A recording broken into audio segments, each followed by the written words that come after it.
শুনছেন এরপরে তাবুত আসছে হযরতে জাফর ইবনে আলীর সন্তান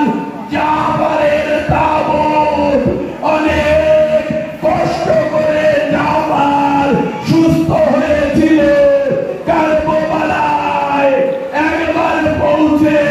যায়েনবকে বলেন এ যায়েনব যেমন রূপ তোমাকে মায়ের কবরে নিয়ে যেতাম সেই রূপ তোমাকে চিন্তা করতে হবে না তোমার পর্দার খেয়াল এই জাফর রাখবে কিন্তু হায়রে জাফরের তার তাবুত থেকে বুঝতে পেরেছে লাশে জাফর দেখে যায়েনব বললেন এ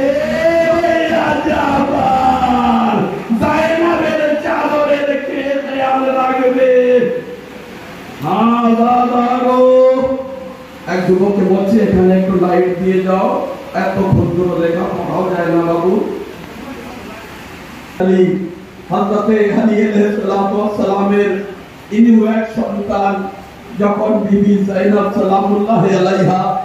মায়ের কবর জিয়ারত করতে রাতের অন্ধকারে যেতেন তখন হযরতে মুহাম্মদ আল আসগার তিনিও 18টা ভাইদের ভিতরে যায়েনবকে পর্দার সঙ্গে নিয়ে যেতেন কিন্তু হায় কারবালায়